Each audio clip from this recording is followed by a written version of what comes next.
or what happened was Puff made Paul in charge of all the time for the security. I used to have Fridays, Saturdays, and Sundays. So when I used to get off work, or somebody would work for me, they had to be there in Puff house at 9 o'clock in the morning. You know what I'm saying? And I used to see a lot of girls and people, wives and daughters, leave out of there on Saturday mornings and Sunday mornings. So, but at 9 o'clock in the morning, somebody was working with me for Friday until I got off my regular job. But I had Fridays, Saturdays, and Sundays. But Paul wasn't getting no time off of me and Wolf. Me and Wolf had our own contracts with Puff. Wolf got a steady salary whether he came to work or not. You understand? And then what happened is that, I had Friday, Saturday, and Sunday. Then Paul tried to take my day from me. So I told Wolf, I said, yo, Wolf, because Wolf had me come back, had me come in the game anyway, because I wasn't fucking with Puff after the City College situation. And Wolf asked me because of the situation, and Mom, would you tell him, wasn't I the one who put Wolf down when we was at the Lowe's Hotel, and me and Wolf had already talked and everything? You know what I'm saying, about the whole thing? About the thing? Yeah. Yeah, and you were the only one that could handle him. You know what I'm saying? And the situation is that I asked Wolf. Wolf could handle, only person that could handle Puff with his bullshit was Wolf and Heavy D. You understand? He would only listen to Wolf and Heavy D, but he wouldn't listen to Wolf about certain shit. But when it came to security and stuff like that and things in the street, he listened to Wolf. He listened to Heavy D about everything, especially when he was doing people wrong. So now he listened to Anthony because I got news for you. Everybody calls him Wolf, but I call him by their regular name. But Wolf, he is the one that kept Puff alive. People didn't like him. Right. They did not like him. And they would go to him about different things. And the only reason was because of Anthony that his butt is alive today. And he knows it. But he doesn't care because he'll use anybody. All right. And now, go I'm ahead. gonna jump on this situation. I don't mean to cut you off. I'm sorry about that. But let me just say, we were in the office, and Wolf was finna buy this club. People don't know this, with John Sally brother, Mike Sally, and some more people, called 312. That was the old name of it. Was Miami. It was around Lincoln Avenue. Wolf was finna be an owner and purchase that club because he was the one who helped that dude Alex get into the business down there in Atlanta. We're gonna get to Alex, Miss Jones. But we get to him later. Wolf, I was telling Puff, I just want my money, man. Give me my money. Give me my money, and I'm gonna do my own thing. This, that, and the third. Puff said, when I do this university deal, I'm gonna give you your money, and I don't want to have nothing else to do because I don't need you no more because I'm dealing with meeting them everywhere. And Wolf like, what? Them niggas ain't all that. You know what I'm saying? They got a lot of numbers, but they ain't all that. Just like that. You understand? And Wolf, Puff used to always throw Meechnam's name or throw him out there because he stopped calling Wolf, and then he'd be like, yo, I'm here with Meechnam. I'm doing this, I'm doing that. And Meechnam came, I met them here, I met them there, and I was with Puff. And he stopped calling Wolf to come out and hang out and stuff like that. But Wolf didn't want to hang out with him no way. So he just wanted his money. And I was right there when he said it, and everybody from Ock, Tone, and all this, because if you know all those guys who was locked up in jail, Riz, Corey, L, and stuff like that, Wolf was the one who was paying the tickets and taking care of their families and making sure they was all right when they was in jail. But it came from that bad boy money that got Bad Boy started, from that butt naked money. Okay, Miss Jones, let me ask you this. How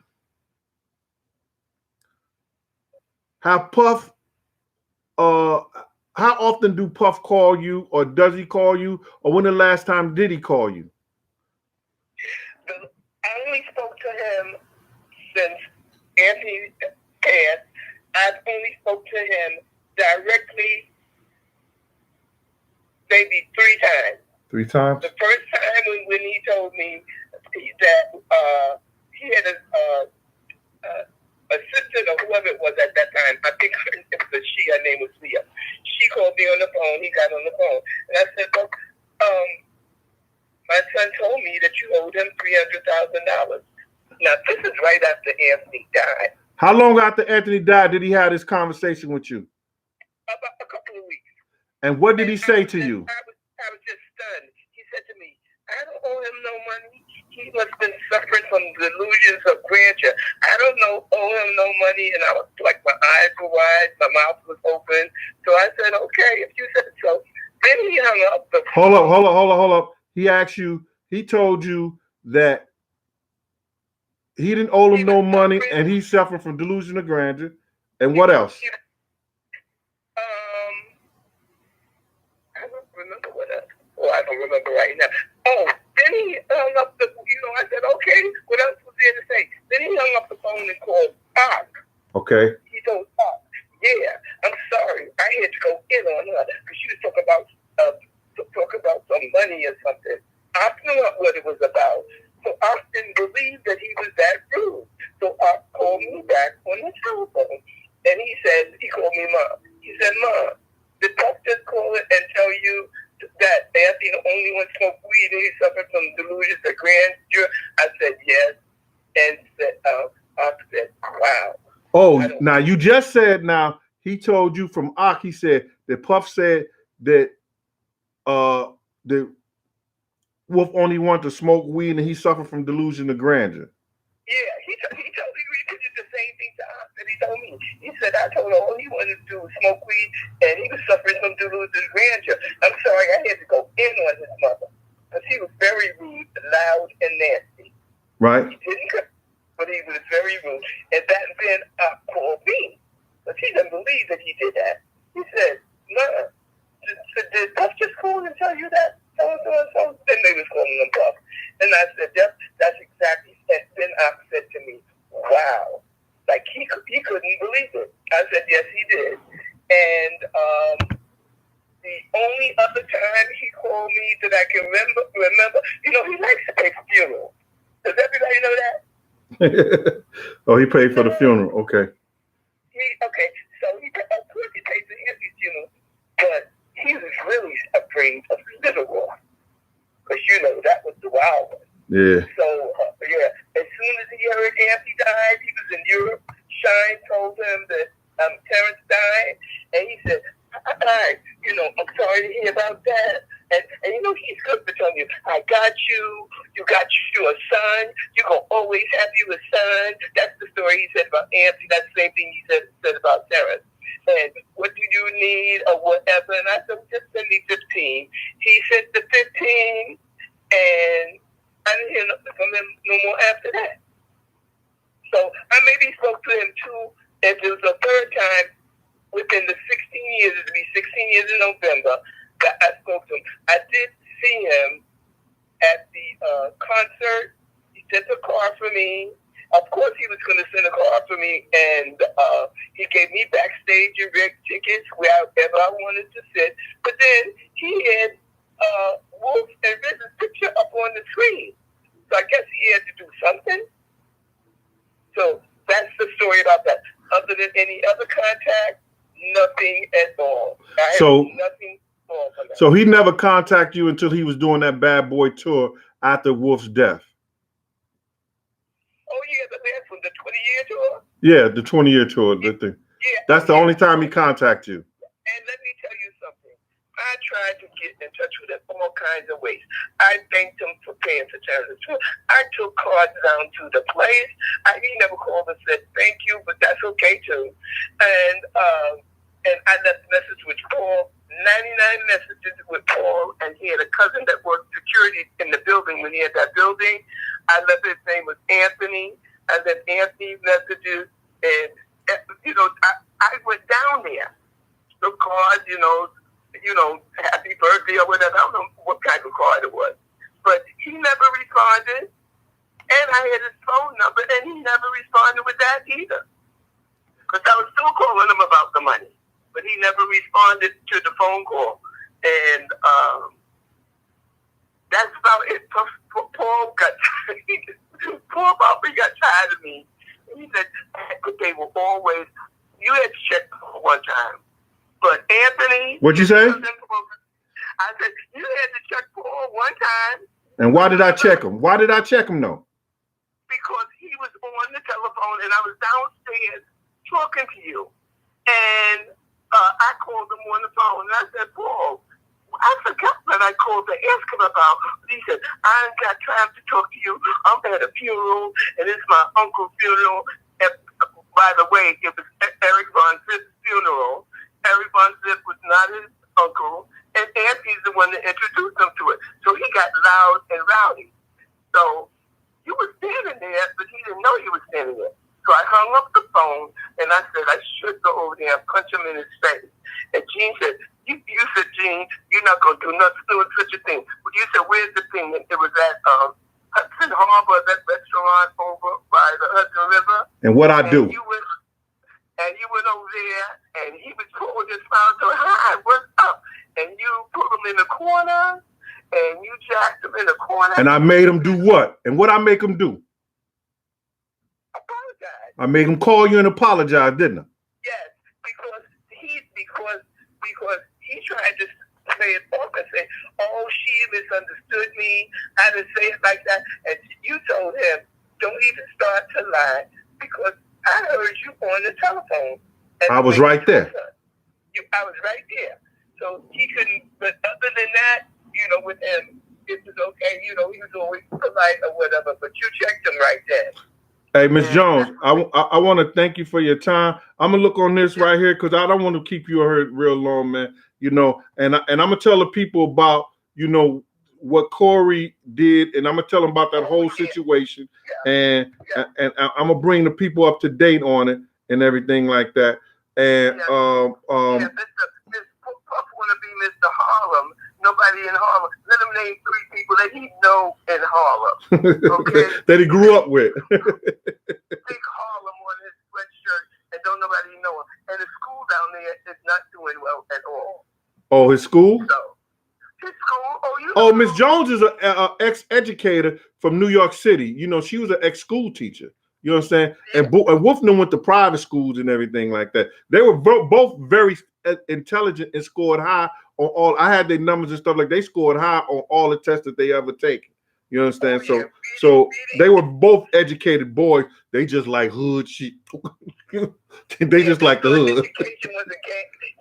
Yeah. I took them to special schools, special extra programs like on Saturdays. Yeah. Not because they needed it, but because I wanted them to. They were already okay, but they read what they're reading in there. But I just wanted them to do even better.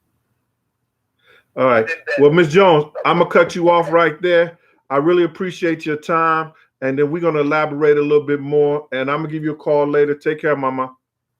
Okay. All right, Miss J. Be good. Bye. Good night, everybody. Bye-bye. All right.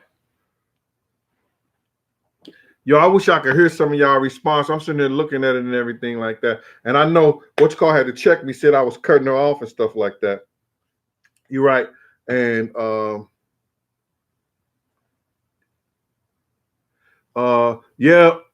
Rochelle Bailey, he did do his mom dirty, man. 2 weeks after Wolf died, he said, your son got delusions of grandeur. Now, let me tell you something, man. And I can say this now because I can't lose my pension and nothing like that. Because everybody was like, why are you doing this, man? I still came out and told the truth. I went through 6 arbitration hearings, man, behind a lot of this shit right here because I was associated with Bad Boy.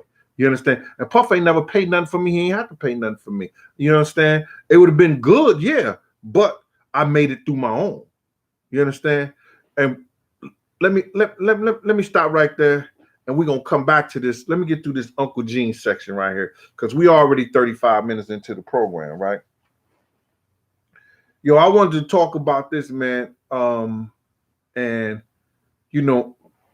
I have a lot of conversations on Instagram with people and about relationships, about situation with family, kids, and the whole 9 yards. People write me letters and everything like that. My P.O. box is 884 New York, 129. That's 884 P.O. box 884 New York City, New York, 129. When you want to say something personal that you want to do, nothing like that, and talk to me about, I'll get back to you. Leave a number for me. I'll call you. I ain't got nothing to run. I ain't got nothing to hide from. I just don't like this sucker shit. And it does make me a certain way and everything like that, you know, and it is what it is. You know, like I get people talking about, you know, still talk about this Greg Caden stuff. I say, you'll make me out a lie. You already said you had the picture of me, Puff, and the Muslim guy. Show it to America. Make me out a liar. Because if you show that picture, that's Big's killer. You understand? That's Big Killer. That's the same guy that C said he saw in the car that shot Big. Make me out a liar. I don't care about being a liar. You understand? I could be a liar. You understand?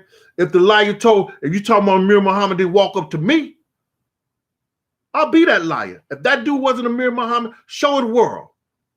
Show the world. You said on that show, oh, we have the picture, but I'm not going to show it because that's not any interest that we find any interest. You wasn't even there. But getting back to this stuff, you know, it's just, you got to understand this, man. You have to make your own circumstances in life. You know, things is going to happen. And I said this 1,000 times. Yo, I could tell you my story, have you crying, collecting money for me. And a lot of people could do the same thing. I met my mother at 12 years old during my grandfather's funeral.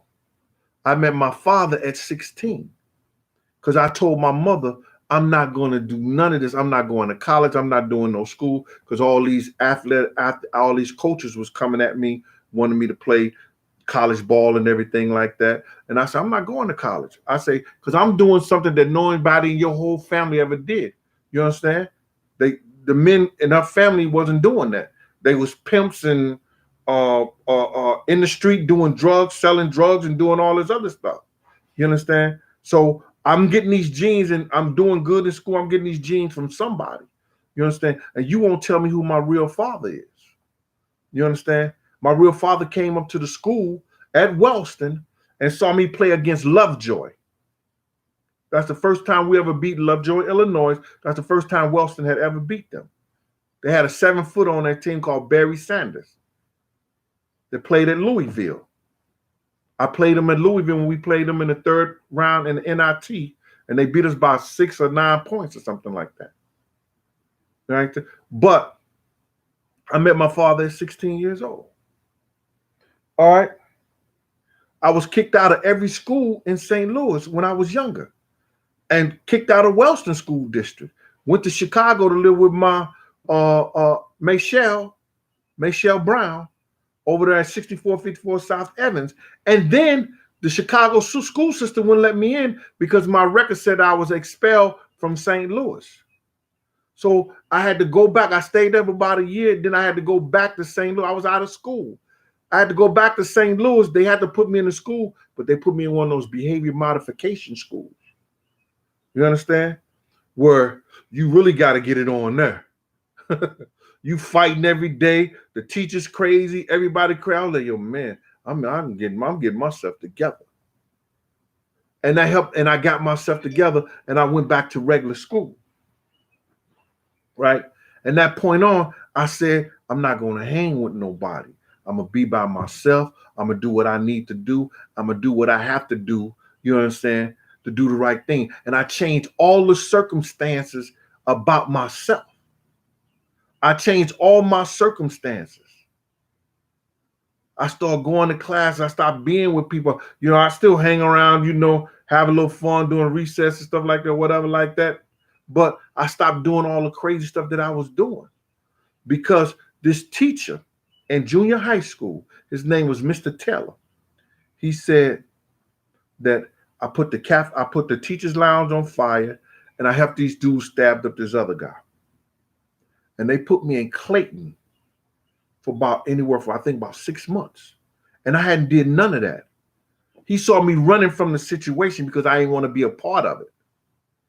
And he told, after I came back and I had graduated from college, I was an investigator for child abuse at the time. And I went back to school to a reunion or whatever like that.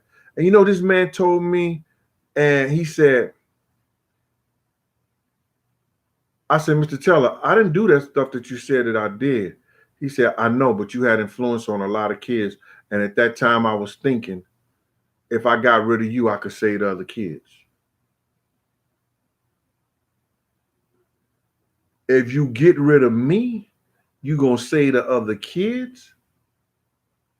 Yo, I wanted to beat the shit out that man at that time. It took everything and the child of God to stop me from whooping his ass right there. Because I could have lost my life in Clayton. I could have been something terrible. Everything about my life before that time was saying that I supposed to have been in a penitentiary, or I should have been a bum, or I could have been something ugly in the street, or dead. Everything about my life at that time. But I changed my circumstances. I wanted to be different. And this is what got me to be different. A man said to me, he said, Eugene, you consider yourself as a man at this time? I said, I'm a young man. He said, as a young man, when you become a man, you let all your childish ways go. Don't think about what happened to you as a child. Use that as a tool to do the right thing. So if you ever have kids, you will never want that to happen to them. You use that as a tool. Use your circumstances as a tool for good, for power. Don't use it for no excuse to do be fucked up in the streets, not go to work, be somebody couch, be a bum. Nah, excuses are monuments and nothing that build bridges to nowhere. People that use those tools are masters and conquerors of nothing.